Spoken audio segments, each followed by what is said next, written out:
반갑습니다. 경자입니다. 개인적으로 시간이 좀 여유가 되면 증권사 리포트들을 읽어보고 있거든요.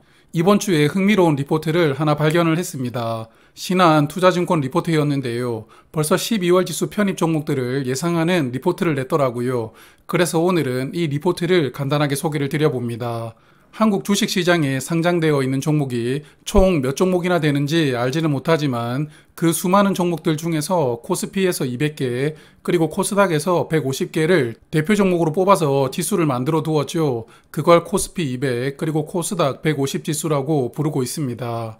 먼저 이 지수에 대해서 간단하게 파악을 해보면요. 대표 종목을 선정하는 기준은 산업 분류에 따라서 시가총액 기준으로 선정을 합니다.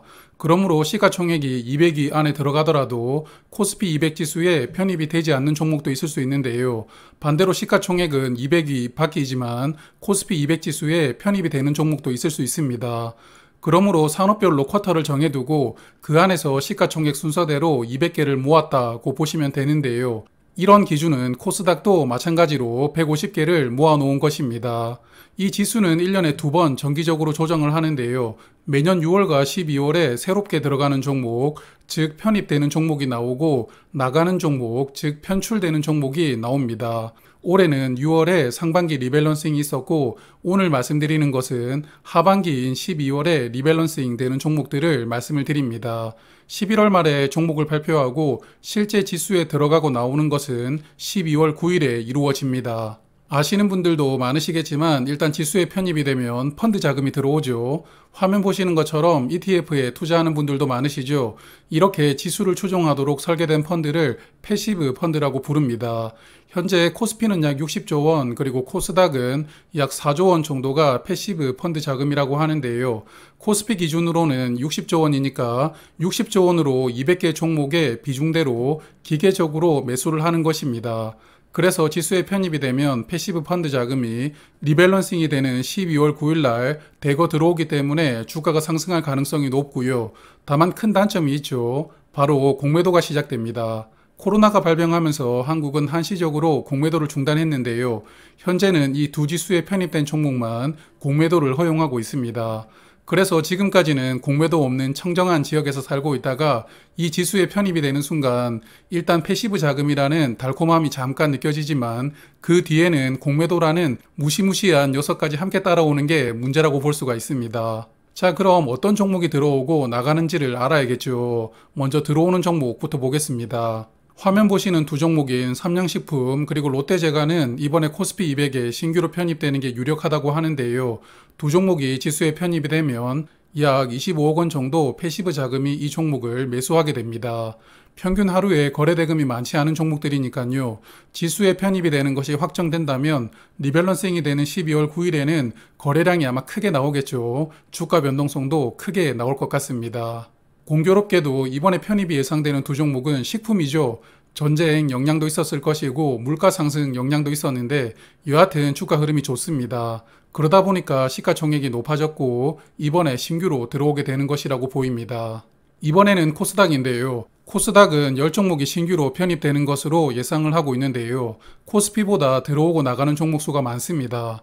아무래도 코스닥 특성상 신규로 상장하는 종목도 많고 또 주가 변동성이 크다 보니까 이렇게 많은 종목들이 교체되고 있는데요. 10종목 중에서 가장 큰 비중은 성일하이텍이고 그 다음은 이오플로우라고 전망을 합니다. 성일하이텍은 약 21억 원, 이오플로우는 16억 원 정도 패시브 자금이 들어온다고 예상을 했는데요. 그리고 보니까 최근에 상장한 종목이 3종목이 포함되어 있습니다. 성일하이텍하고 HPSP는 7월에 상장을 했었고요. 디어유는 작년 11월에 상장을 했었죠. 3종목 모두 좋은 수익을 주었던 종목인데 여기에서 만나게 되니까 반갑기도 하고 뭐 그렇습니다.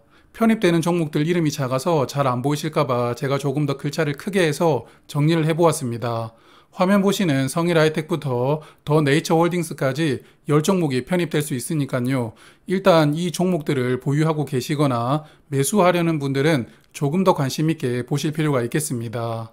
그리고 리포트에 흥미로운 데이터들이 몇 가지가 있었는데요. 몇 개를 추려서 소개를 드려봅니다. 먼저 작년 이후부터 코스피 200과 코스닥 150에 편입된 종목들의 주가 흐름을 그래프로 나타내었는데요. 화면 보시는 진한 선은 코스피, 그리고 연한 선은 코스닥입니다. 리밸런싱을 기점으로 코스피 편입 종목은 주가가 상승했고 코스닥은 오히려 하락을 했는데요. 지수에 편입이 되어 패시브 자금이 들어왔지만 주가가 하락을 했다면 원인으로는 공매도라고 생각이 될 수 있습니다. 화면 보시면 코스피 종목은 거래량 중에 공매도 비율이 3% 정도로 늘어나지만 코스닥은 4.5%까지 늘어났는데요.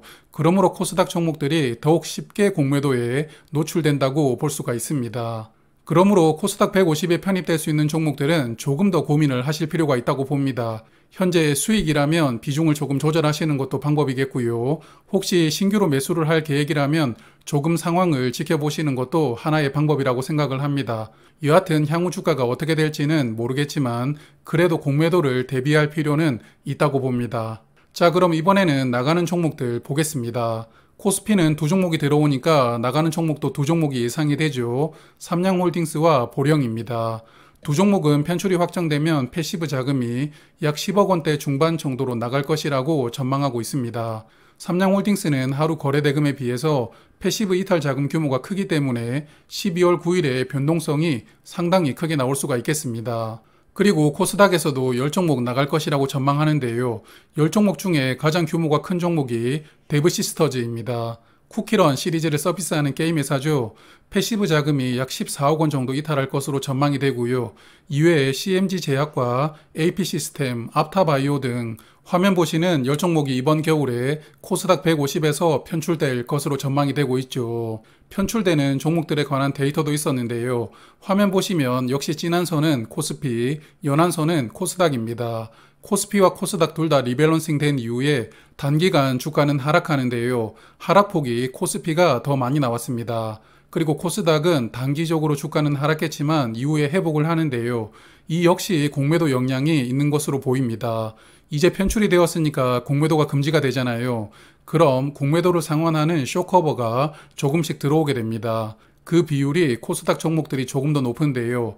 그러다 보니까 코스닥 편출 종목들은 리밸런싱 이후에 펀드 자금 이탈로 주가가 단기적으로 하락을 하지만 이런 쇼커버 영향으로 다시 회복이 될 수 있었다, 이렇게 이해를 해보고 싶습니다. 그래서 사실 이런 지수에 편입이 된다고 해서 주가가 상승할지 하락할지는 저는 아무도 모른다고 생각을 합니다. 현재 종합주가지수가 2250 정도 되지만요. 편출이 확정되는 12월에 종합지수가 2500 정도까지 상승이 나온다면 지수 편입과 관계없이 주가는 같이 상승했을 확률이 높습니다. 다만 이번에 지수에 편입이 되면 공매도가 시작이 되잖아요. 그럼 공매도가 없을 때는 모두 롱만 생각을 하고 투자를 했겠지만 이제는 숏을 생각하면서 투자를 하는 세력이 들어옵니다. 주가가 하락할 확률이 높아진다고 볼 수가 있겠죠. 그러므로 화면 보시는 12종목에 대해서는 공매도를 염두를 해두시면서 조금 더 신중하게 투자를 하시는 게 좋을 것 같다고 다시 한 번 더 강조를 드리고 싶습니다. 오늘 말씀드린 지수 관련해서는 11월 말에 공식적으로 편입과 편출되는 종목이 발표가 됩니다. 발표가 되면 다시 한번 정리를 하고 말씀을 드리도록 하고요. 그럼 성공 투자하시기를 바라면서 오늘은 여기에서 인사드리겠습니다. 고맙습니다.